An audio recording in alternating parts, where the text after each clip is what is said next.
সোনারগাঁয়ে জামপুর ইউনিয়নে ফাজিল মাদ্রাসার গভর্নিং বডির নির্বাচনে অভিভাবক সদস্য পদপ্রার্থীরা গণসংযোগ করেন।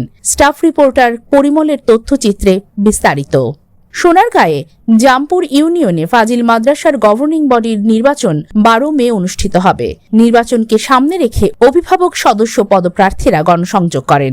আনসার আলী ব্যালট নং 5, প্রতিষ্ঠাতা সদস্য প্রার্থী মনির হোসেন, সদস্য পদপ্রার্থী নজরুল ইসলাম ব্যালট নং 4, সানাউল্লাহ ব্যালট নং 2 ভোট চেয়ে ছাত্রছাত্রীদের মাঝে লিফলেট বিতরণ করেন ও অভিভাবকের কাছে ভোট কামনা করেন।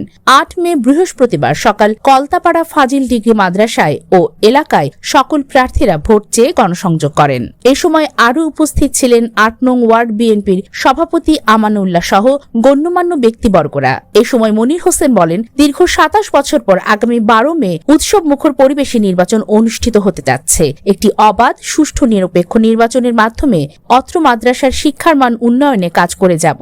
এজন্য যোগ্য নেতৃত্বের মাধ্যমে অত্র মাদ্রাসার উন্নয়নমূলক কাজগুলো করা হবে।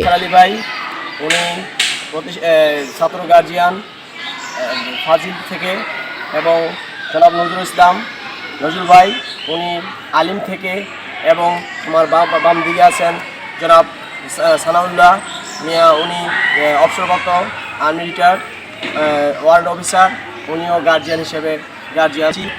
কিছু দেওয়ার জন্য পাওয়ার জন্য নয়, শিক্ষা কেন্দ্রে এসেছি কিছু দিতে। কিছু অনেক কাজ বিগত আমলে আমরা করতে পারিনি, আমরা কিছু কাজ আমরা সামনে দিয়ে আরও কাজ করব ইনশাল্লাহ।